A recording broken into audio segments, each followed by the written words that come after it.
You know, I've watched a lot of the other shows and reviewed a lot of the Titanic stuff, and I don't think anyone has ever gone out there and tried to document this type of structural information in such detail. People are always interested in the vista. They want to see the bow. They want to see the big picture. This expedition really went out and tried to look at some engineering issues and what the steel can tell us. There's been a lot of speculation that the ship wasn't as strong as she should have been, and I see in the pieces there some evidence that she was perhaps not as strong.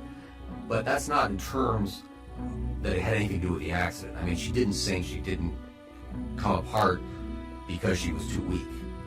But nevertheless, there may be things about her construction that caused her to come apart in a certain way once she was condemned to going down. Is this breakup occurring because the bow is filled with water? Yes, the bow is filled with water, and the weight of the stern, which is somewhat unsupported. It's very much like what's shown in the movie, and the stern is lifted up and then falls off. But what we see also in all of this debris is evidence of a lot of stuff being held together for long enough so that it can be twisted, so it can float around a little bit, things being bent this way, things being bent that way, a lot of chaos. Well, like most people, what I imagine is heavily colored by the famous film, in which you see the ship just simply break and the two pieces go away. And so much else of what I read sort of indicated that the ship just snapped and separated. But then when you get down there on the bottom and you start seeing the pieces, this isn't something you just simply broke and came apart in two pieces. This is something that looks like something that broke and then was bent one way, bent another, that was twisted and pulled and pushed. I mean, there's a tremendous devastation in the pieces that just really isn't explainable by just simply the stern just falling off.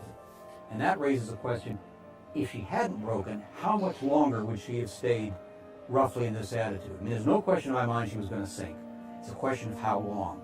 So I think it's at the bare limit the possibility that she might have floated until a Carpathia got there. And even if she hadn't floated that long, if she had only floated for a couple more hours, there would have been time for the people in the lifeboats to think about it and realize that they had extra capacity and go back and rescue more people, which could have really reduced the death count among the third-class women and children. Whenever there's an event like this, there always just seems to be just an instinctive human desire to understand what the people went through. It goes beyond curiosity, it goes beyond morbidity. It's just, we, as human beings, just want to know what happened. People died, there was a real human loss of life. And in this case, the engineering and the physical artifacts really have a lot to tell us.